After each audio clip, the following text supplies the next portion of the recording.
专心一时时有心说。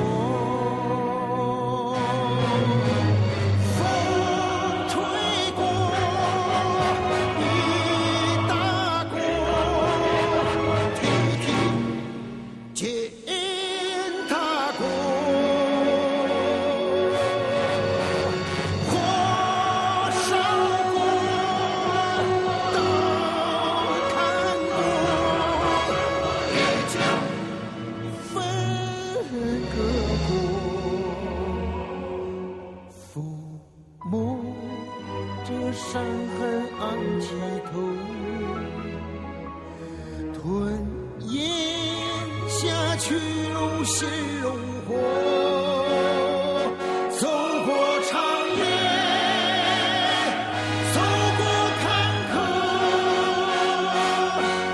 走进曙色。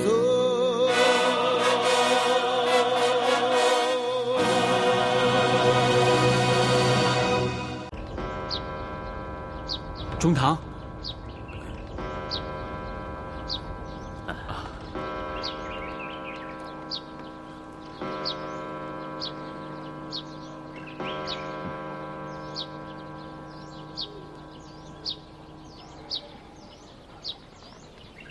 哦，姓孙回来了啊！大人，这位是朝廷驻日本参赞武廷芳，久仰大名。刚回来，正向中堂大人禀告日本国的情形。坐吧，坐会儿。汉阳铁厂安排的怎么样了？啊，铁厂已步入正轨，我在不在，无大碍。知道我为什么风风火火地把你从湖北调回来吗？略闻一点风声。是不是朝廷想检阅咱们北洋水师啊？是啊，这是天大的事儿，地大的摊子，光钱款物质的调配开支就不得了，也只好把你请回来帮我一把。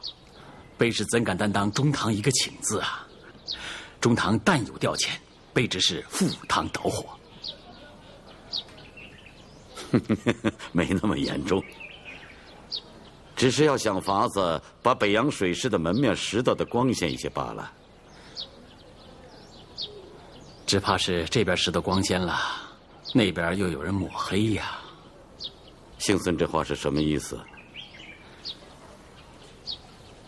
大人，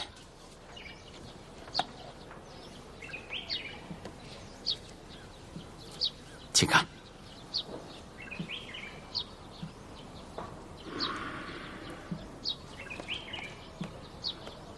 却是从哪里一下子寻来这么多高丽参？这株恐怕是已逾100年了。这是直部海关截获的，这还是其中极小的一部分。走私来的？走私来的。走私船只扣了没有？海关不敢扣留啊。为何不敢扣？走私船是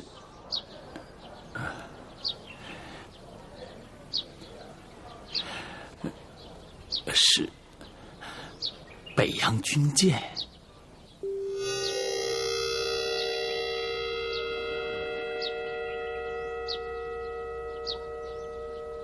唉，贼娘！丁汝昌这个水师提督是怎么当的？来人呐！朝廷要检阅水师，公文发下去没有？禀大人，发下去了。水师各部、旅顺、威海卫、大沽炮台，还有直隶各州县通府、淮军各部都已回文，称正在积极准备，恭候检阅。都学会做官样文章了。下去。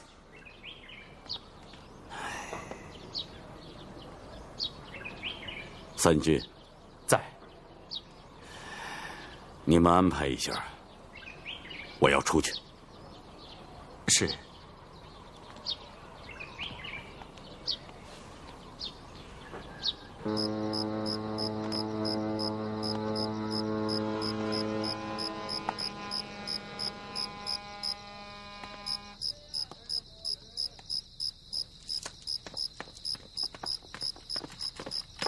禀军门，李中堂来电，他老人家已到威海卫，近日内将抵达刘公岛。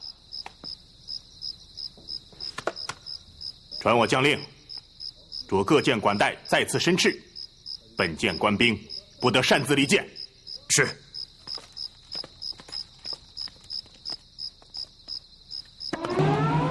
走，走，走，老实，走，老实点，过去，不走，快走，走，快走，走，走，老实点，走，走，快走，快走，快走，快走，老实点，走，走，狗日的！走死了又不止老子们几个，还有更大的喇叭，拿着！萧祖剑，我告诉你，我是奉一军人之命，闭上你的臭嘴！看见没有？走，走，快，快走！快，走，这边，快走，走！下去再走，走，走，开船！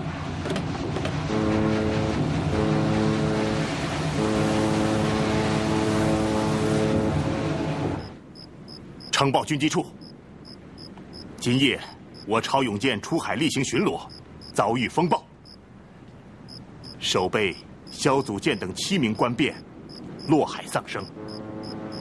锅炉严重损坏。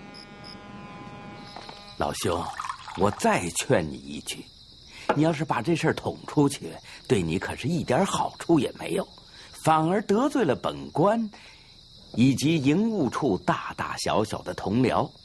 再者说，中堂大人要是知道了这件事，那顶多也就是训斥我几句。他老人家是最念乡情，最恋旧。我跟随他那么多年，他要是对我不放心，能把旅顺海防营务这么大一摊子事儿交给我，而你呢，不为自己想，也得为你那一双小儿女着想啊。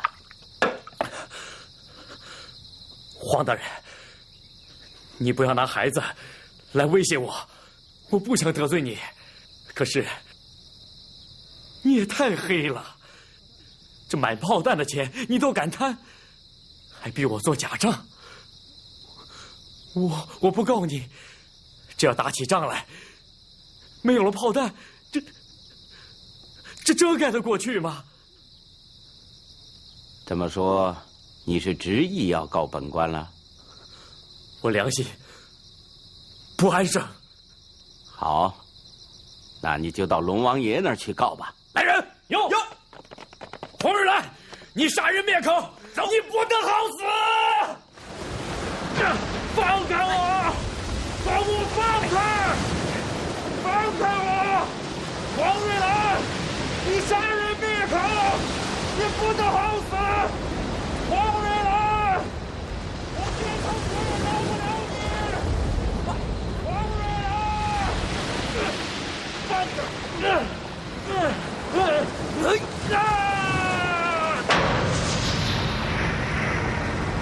敬孙呐，哎，你是第一次来旅顺是吧？啊，是，早就听说旅顺港乃天下第一优良之军港。那是，今日得见，方知此言不谬啊。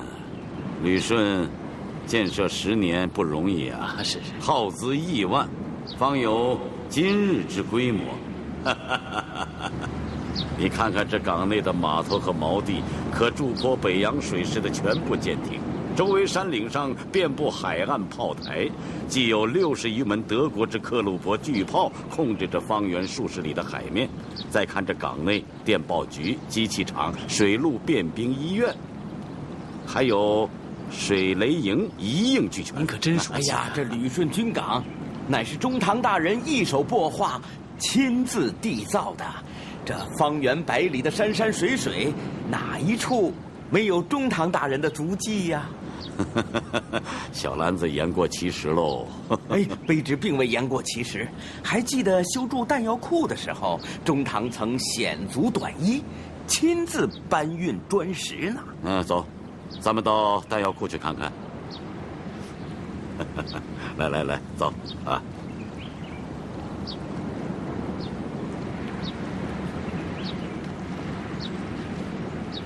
中堂大人，我看这弹药库您就不必进去了吧？为什么？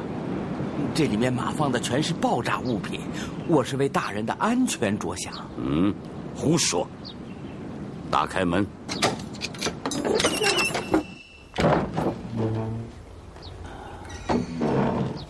小兰子，这炮弹不会受潮吧？不会，您看，这四面通风很好，这批炮弹搁了5、6年了，丝毫也没有受潮。好，打开瞧瞧。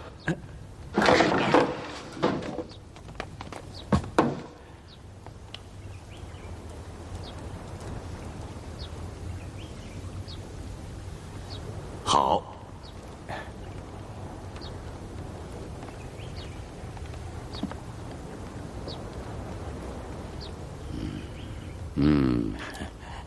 好啊。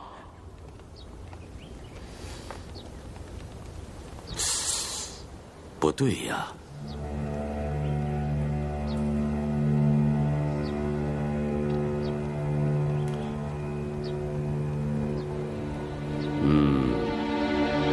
马三军在，把它打开。是。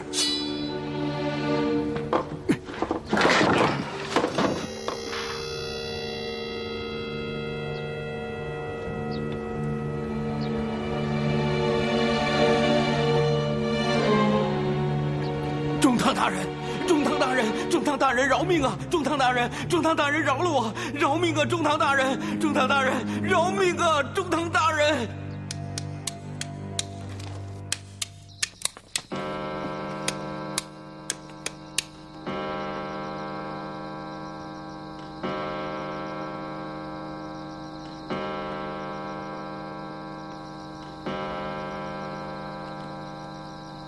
王瑞兰该死。卑职有一点不明白，中堂大人，您怎么知道炮弹有假呢？我也险些被他骗过了。走到仓库门口的时候，突然想起，他说这仓库通风干燥，炮弹已经摆了5、6年了。可我发现，装炮弹的箱子木质都很新鲜，有的水汽未干，一望而知是新近赶制的。我这才发现其中有诈。中堂大人真是神仙。哎呀，我是什么神仙？只不过一身担着天大的责任，时时战战兢兢，处处都不敢马虎罢了。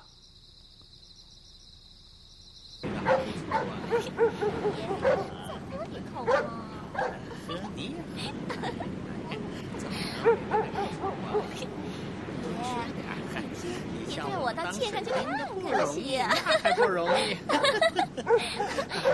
这位爷经常在那个海上跑，很少见到像你们这样的。瞧你们说的。哎呀，哟，中堂。起来。带我到各处看看。是。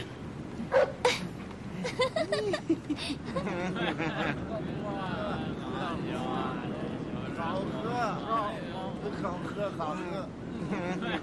走，上哪儿去？走，站住！跪下！哎呀，你们哪个舰的？我们济远舰的。怎么跑岸上来了？啊？你们管带方伯谦呢？方管带回威海卫那个家了。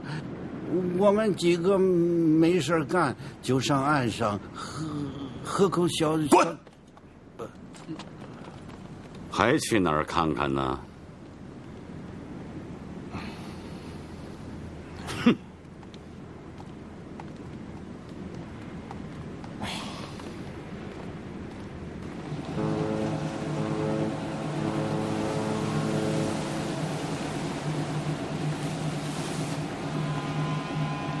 这定远乃北洋旗舰，为什么夜里不实行灯火管制啊？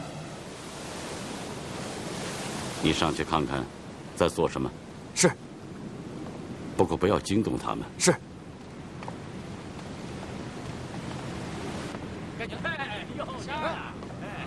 快下，快下！来，快！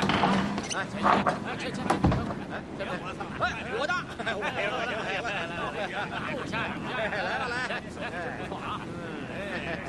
下回有事情啊！下！快下！快下！下呀！这小子怎么知道？输了钱就溜了。来，这是我的。他说他方便去了。来，快下！来，快下啊！哎，行，快！哎，这是我操！哎，我的！快下呀！来！真不错啊！这是我的了。哎，下呀！接着来吧，下！哎呀，把裤子输了啊！少废话，小子又赢了啊！来，下！快点！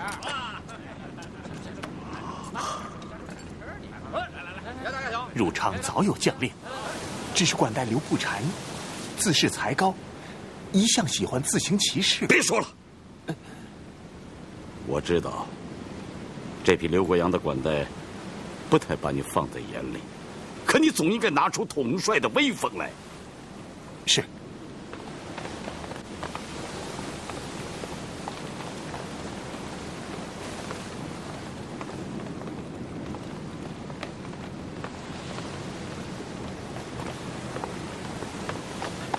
站住！什么人？我。丁军们，你们管带呢？我们邓大人把自己关在船长室看海战图呢。你怎么知道他在看海战图啊？这是他的习惯，我们舰上的兄弟都知道。你们舰上有没有人擅自上岸呢？那他除非不要脑袋了。咱们邓大人军令森严，谁敢违抗？他自己家遭了灾，都没离开军舰一步，咱得将心比心呐。他家遭灾，你们从何得知啊？咱们的二副是他的同乡。起来吧。是。回到你们的岗位。啊，不要告诉大家你们见过我们。啊，是。大人，我上得定远舰去，见一帮水兵们正在聚赌啊。刘步蟾呢？哎，他躺在船长舱里，正在吸鸦片。趁他不备啊，我把这个给你偷来了。你带的好兵啊！北洋军舰参与走私，你知道吗？入昌也曾风闻，那为何不严厉查处？他们也是让钱给闹的。哼，你呀！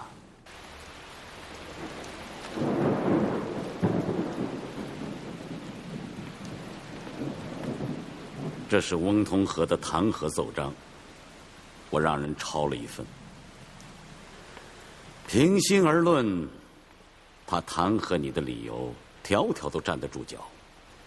你看，约束不力，军纪松懈，刘公岛上赌场娼寮遍布，闽人成火，骄纵不羁，其志若罔闻。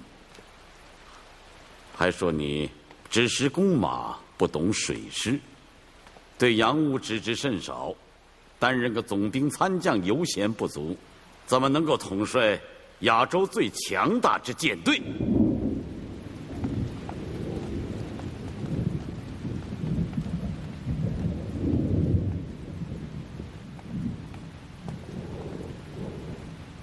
不就是一个弹劾吗？这么紧张干什么？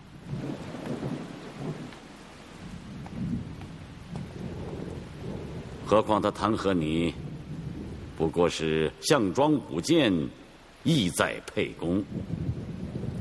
你听听他是怎么说老夫的吧：拥兵自重，任用私党，巧借名目。啊，这指的是海防军聚敛钱财。只要有一条成立，老夫这脑袋就没了。中堂，如常请求辞去北洋水师提督的职务。胡说！不能因为如常连累了中堂大人呐。连累我？连累我什么？老夫一年四季被他们弹劾。照你这个样子，那都不要活了。不错，你是淮军旧部，又是安徽人，这么多年又一直跟着我，所以说我培植私人势力，任人唯亲。笑话！他妈的，不任人唯亲，还要让我任人唯淑不成？非要让我的部下不听话，处处和我作对，就不叫培植私人势力了。贼娘！老子一辈子干的就是这个，会上他的当。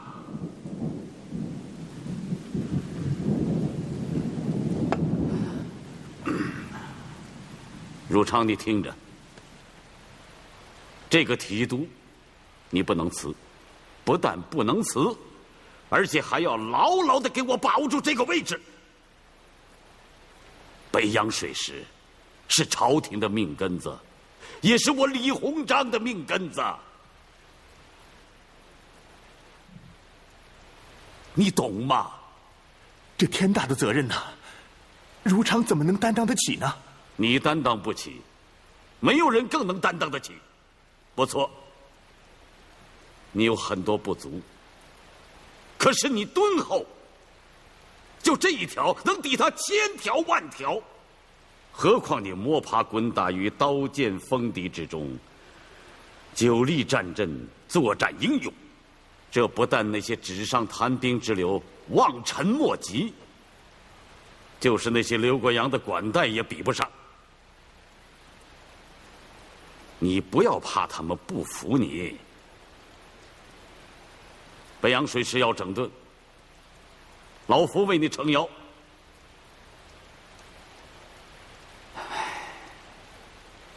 你自己也要努力通晓水兵诸事，为国争光，为老夫争气，知道吗？是。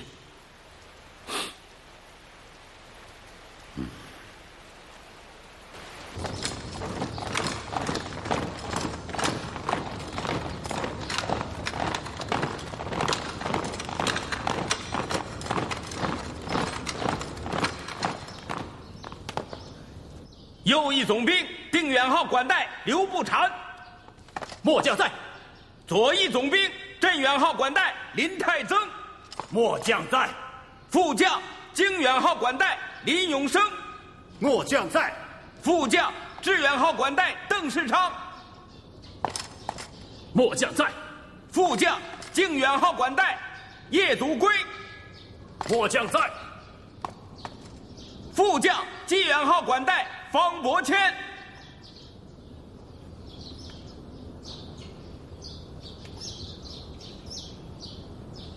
方伯谦，方伯谦。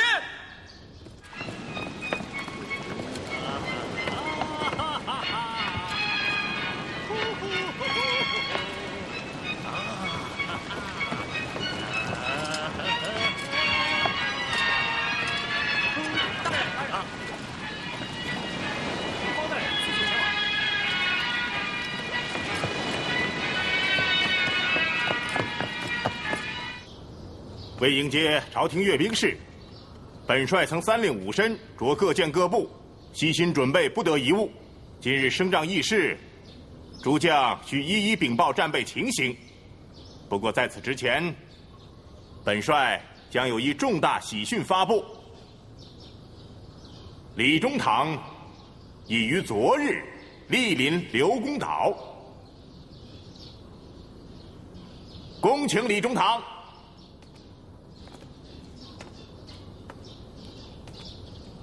中堂，请。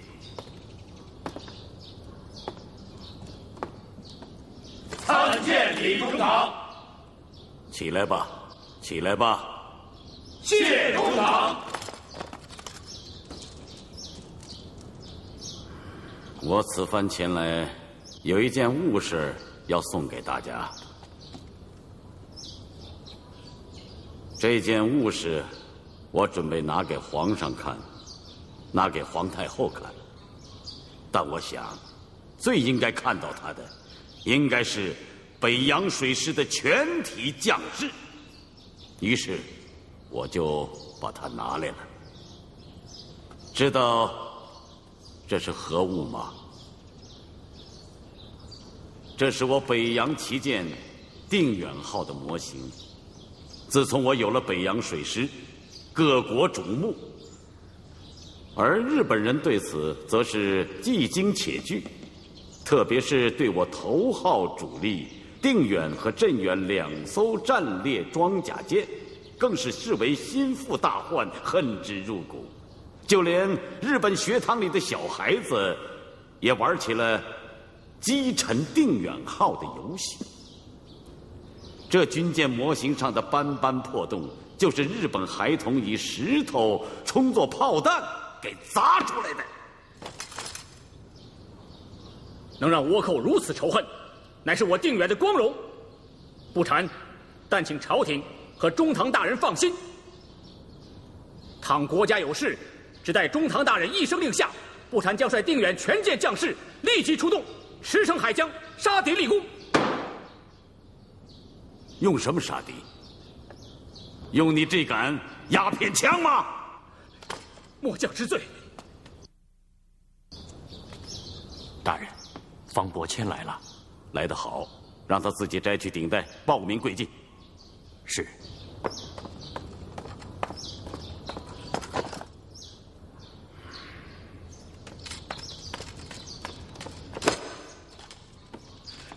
罪将方伯谦叩见中堂大人。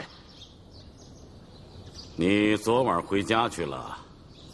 禀中堂，罪将是回家了。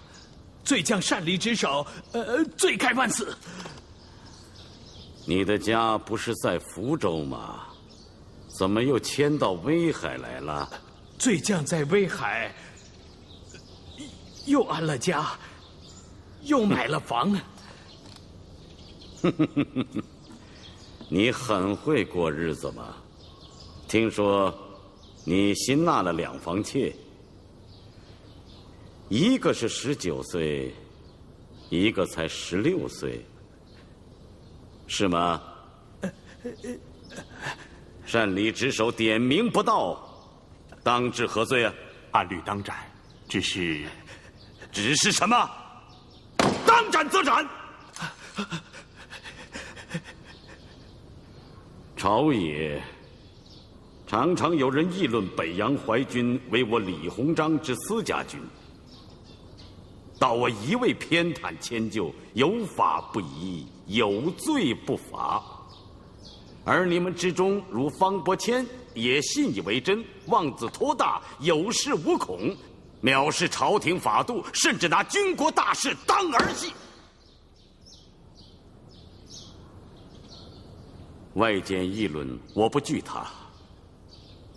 可你们任意胡来，倒成了我的心腹大患呐！如不严惩，污我名声事小，误了国家事大。旅顺黄瑞兰的事，你们都听说了吧？你们都知道，打仗没有弹药，将士们就没了性命。可就是这个黄瑞兰，他也不管将士的什么性命不性命，用石头来冒充炮弹，把买弹药的钱撸到自己的腰包里去了。这样的事他都敢做，这样的钱他都敢贪污，那他还有什么事情不敢做？他依仗着什么呢？不就是依仗着他是14岁投靠了淮军，跟着我李某人刀头舔血闯出来的人吗？他想着别人不敢拿他怎么办，我也不会拿他怎么办。可是他就忘了，朝廷的法度要拿他严办。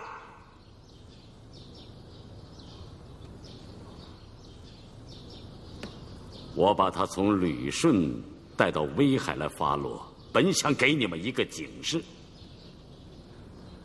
可没想到你方伯谦却成了他黄泉路上的同行之人。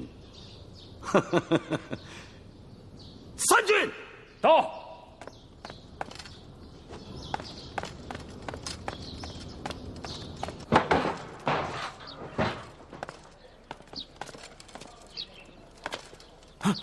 三军兄弟，是中堂叫你来放我的。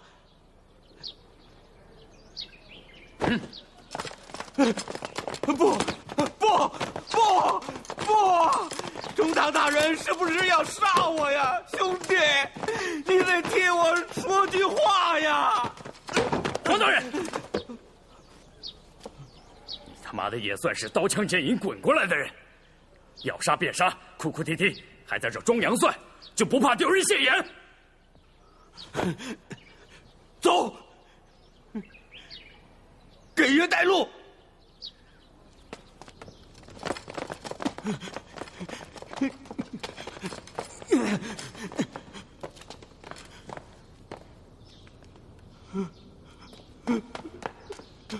阁员黄瑞兰叩见中堂大人。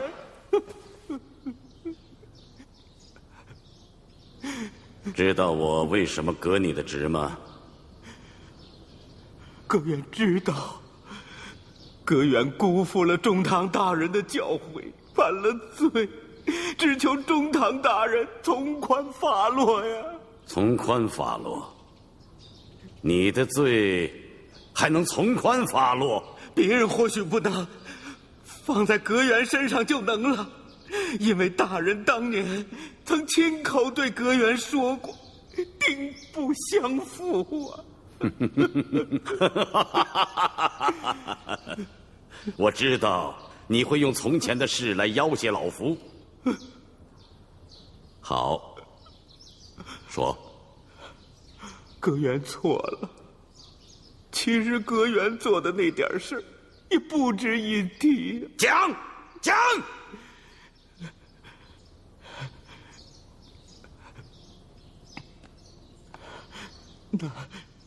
那是同治年间，我们淮军剿东碾子的时候，天气炎热，中堂大人，那时候我们叫大帅，一路上鞍马劳顿，受了湿热，背上长了毒痈，郎中说不能开刀，可服汤药又无效，是我每天用嘴去吸吮大人背上毒痈的脓汁。那一天，我在给大帅吮脓汁的时候，大人抚着我的头，流着泪道：“小兰子，日后我这毒痈汤好了，定不相负啊。”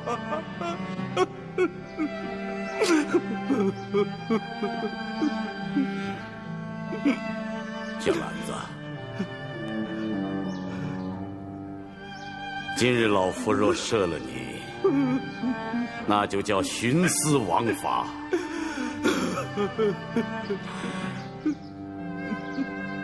老夫今天就要负你，因为老夫不能负百姓，负朝廷。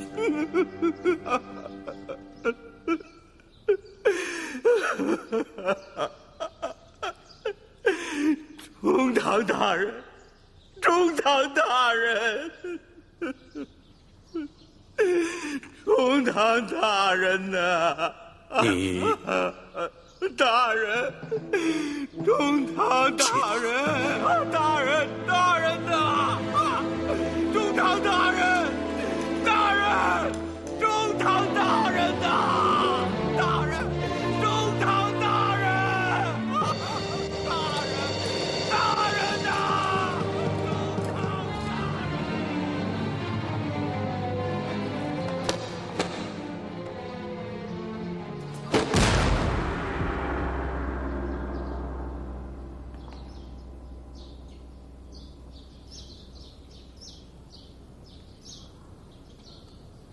还留他在这里作甚？拖出去！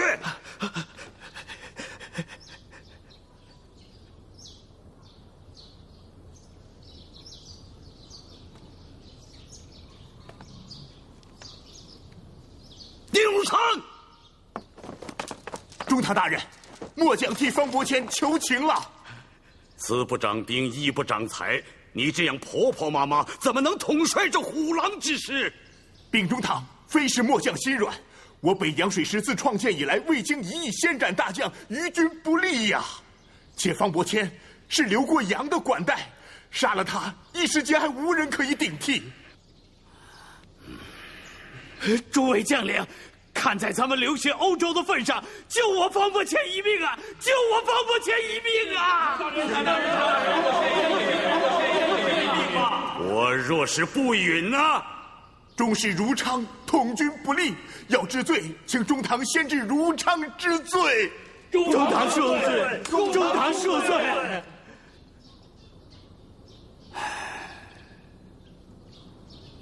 方伯谦，你看见了吗？看见了。看见了什么？看见丁军们和诸位将领，罪驾不晓得军法厉害，请中堂饶我这一回，我这就将房子充公，将2个妾送回原籍，一心为朝廷效力呀。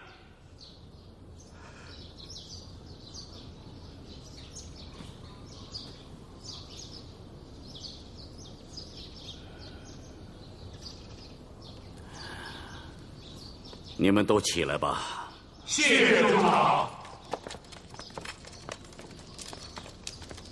我今天赦了你，第一，是因为丁军门和各位将军力保；第二，也是我不忍杀你，并非你是北洋的嫡系，若论亲信，你远比黄瑞兰差远了。我不忍杀你，我是为国惜才呀。罪驾受了今天这番教训，以后定将心思放在军舰上，不辜负中堂之恩呐。你也起来吧。谢中堂大人。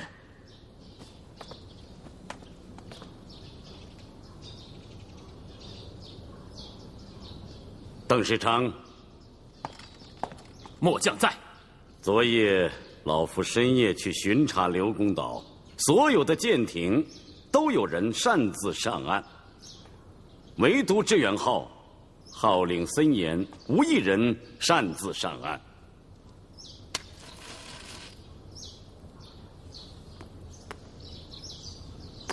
这是为什么呢？就是因为他身作表率，号令森严，而且据老夫所知，他世传儒家，从来如此。但是他真正的广东老家却在半个月前毁于一场飓风，妻儿老母都栖居在临时搭起的板棚之中啊！末将也是日前才收到家母的信函，中堂大人，您从何得知？我从何得知不关你事，但请你放心，我已经派员尽快为你修缮房屋，妥善安排你的家人。中堂大恩，不敢言报。从今以后，我邓世昌更是有国无家。好一个有国无家！你们大家若都像邓世昌一样，我也就放心了。看你们站在这里的20余位将军，正当盛年，一个个英气逼人，才华盖世，令老夫十分羡慕啊！想当年，你们作为大清的第一批年轻的水师军官，留学欧洲，回国后，是老夫把你们尽收北洋，成为北洋各舰的舰长。偌大的中国，只有你们20余人能担任舰长啊！说你们是人中之凤，民族精英，应该毫不为过呀。难道这就能成为你们醉生梦死、蝇营狗苟的本钱吗？像你方伯谦，你本是个绝顶聪明之人，可是你那聪明用的不是地方啊，都用在起屋纳妾、贪图享乐上去了。还有你，刘步斩！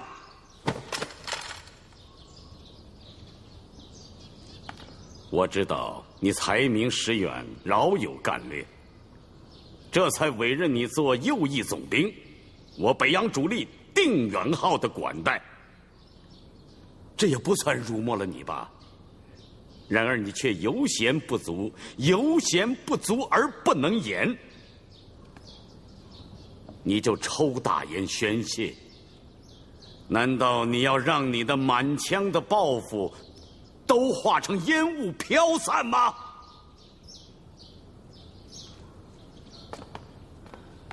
今天我也不多说你，也不罚你，这2件物事你都拿去，你就躺在烟榻上吞云吐雾，让日本人炸沉你的定远舰吧！中堂。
吞咽下去如血